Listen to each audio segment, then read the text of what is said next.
Alright, guys, this is going to be the introduction to basically my futures A to Z clinic, whatever you want to call it. Um, I'm just going to introduce myself.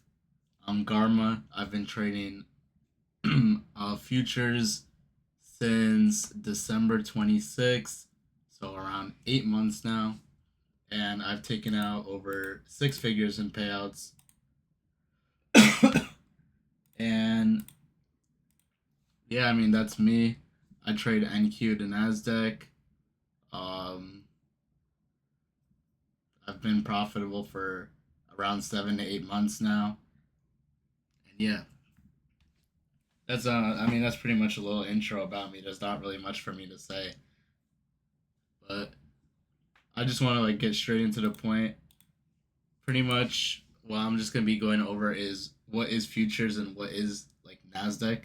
So the basically the trading instrument exchange that I trade, and I think there's a lot of people that already have some knowledge on what trading is or what's futures and what's options and just don't really know what the difference between the two is.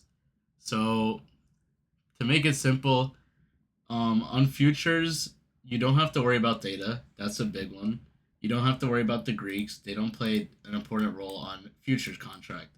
When you buy and sell a position on futures, you're basically betting on the number, whether it's going up or whether it's going down. You're never betting or you're never picking like a strike price saying, okay, I'm gonna bet that NQ or the Nasdaq is gonna go to X price. You're pretty much just betting. You're basically betting on the fact if price is gonna go up and down, and depending on how many contracts you put in, whether that's minis or micros, which I'll go over the two differences between those two, you're gonna be rewarded on whether the amount that or the amount of points slash ticks that price goes up. So I trade NQ mainly. I'm not that educated on ES. I personally don't like the way it moves. I think it's pretty slow in my opinion. So on NQ we have ticks slash points. Every four ticks, which is 0.25, and then every point is literally $1 amount NQ. So if NQ right now is at 28,287, $1 move would be 2888, which in equivalent, depending on the amount of contracts you put in, it really depends on the size. So each point with one mini, which is 10 micros. So micros are 1/10 of a mini. If you put in one micro, it's gonna be basically 1/10 of a mini. I trade minis, so I trade one mini typically on average, which is 10 micros. Now, what that means is every single point on NQ is equivalent to $20. So whenever NQ moves 1 point, I either make, if I'm betting in the right direction, if I'm going long and NQ goes up 1 point, I make $20. If NQ goes down and I'm in longs, which means I'm in calls, which means I'm betting that price is gonna go up, I'm gonna lose on that fact because I'm betting that price is going up, and price, in my eyes, it's going down, which means I'll be down $20. So that's how contracts work on NQ, and like I said, there's no data.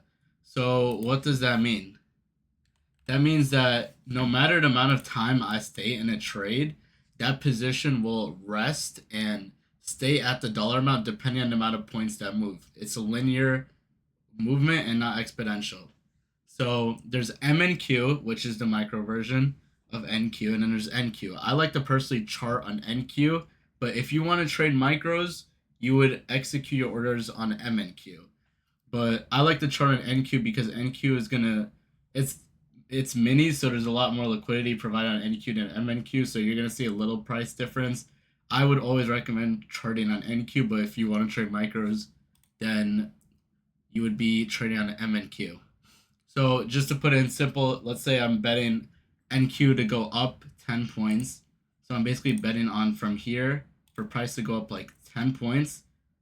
Then I would be looking for I'll be up 200 if I bet it to go up. Now if I bet for NQ to go up and it went down 20 points, I would be down, or 10 points, I mean, I would be down $200 then.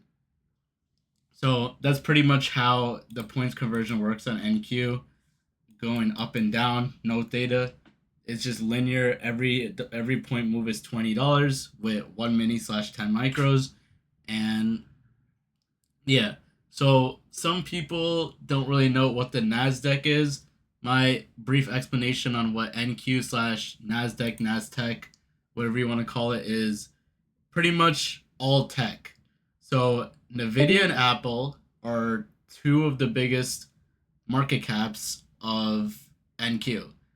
I'm pretty sure Nvidia is like a good 10%, and Apple's like not. I don't know the numbers, but I know Nvidia and Apple are like the two biggest that pretty much move the Nasdaq. And you'll see like in the recap videos where I say, okay, Nvidia and Apple could have like a small play on also looking at QQQ because all the techs are gonna move ideally together. Sometimes they do diverge. It depends. Now there are the Mag Sevens, the Magnificent Sevens, and they make up like half of the Nasdaq. So that doesn't mean watch them all to watch how NQ moves. QQQ, which I'll go over more on what QQQ is later on, is going to be the options version basically of the underlying NQ and what it is. So Mag 7s, they do make up like half of NQ, and there's a lot of other tech, semiconductors that also go into NQ. So it's mostly all chip stocks is the best way to put it, is made up of NQ. Now, and like the difference between futures and options, which is kind of like one of the biggest questions people get confused about, because I know there's a lot of people that trade options that watch are gonna watch this video and are looking to learn futures, but they just don't know where to start. So I think the main, like the easiest way to put it, because I try to be very straightforward, is the difference between futures and options is, for me, it's just theta decay.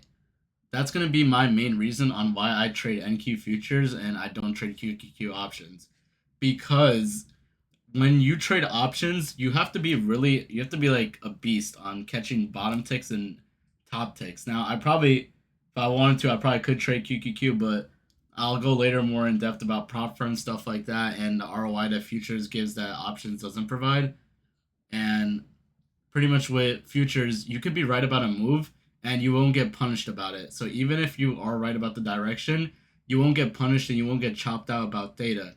So even if price isn't moving, you get like a volatility crush, like VIX starts spiking, stuff like that, and your contracts start like they're already juiced, they're not really moving much percent. With futures, it's still the same linear amount, so it's always moving the same. So that's kind of like the main difference for me. You don't have to worry about delta. You don't have to worry about gamma, theta. You don't have to worry about any of those Greeks when you're trading NQ. You either bet it's going to go up or it's going to go down. That's really it. So, like I said, with the point conversion, every dollar or point is equivalent to $20. So if NQ goes up like 50 points, you're up. It also depends on how contracts you put in. So now I'll say this as well. Let's say you're long NQ with two minis now, which is 20 micros. Now you're gonna have to do the 20 times 50. So with two minis and 50 points, if you do the math, you'd be up around like how much? You'd be up like 2K on that. So you'd be up 2K, and it doesn't matter if price. It depends on your stop loss too. So if I go long NQ here with like a 20-point stop with two minis, I'm risking 800. And then if I'm targeting wait, I think I messed up the math. If I have a 20-point stop with two minis, then that's gonna be 800, yeah. And then my TP, which would be 50 points, would be around like 2K. So that the math on NQ, like I said, is gonna stay the same. The dollar amount slash points that it moves will always be linear, and doesn't matter. Now, with NQ, you normally trade with prop firms, which I'll pretty much go more in depth about later on. Like I'll have a whole video about prop firms, how to utilize them, and all of that. Ow.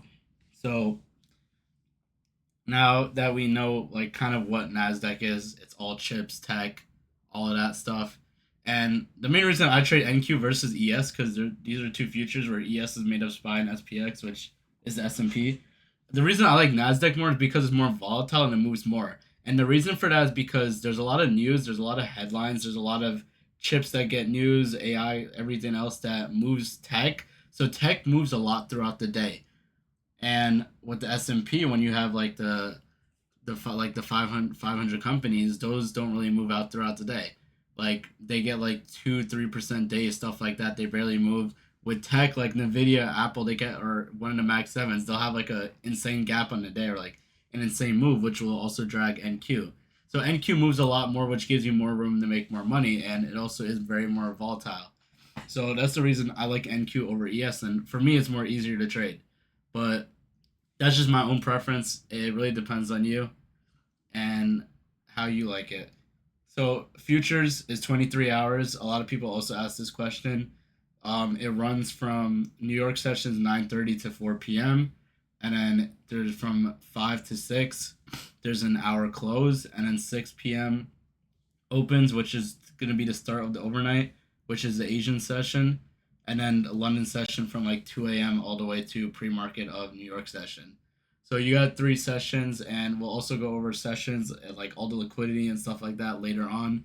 This is more just kind of like an introduction and pretty much the start of what NQ is, how it moves, stuff like that, and what futures is, if that makes sense. So NQ just being basically tech, NASDAQ is what I normally call it. And yeah, so in the next video, I'll go in depth about this thing called AMT, which is auction market theory, and pretty much how the market moves and why it moves the way it does throughout the day.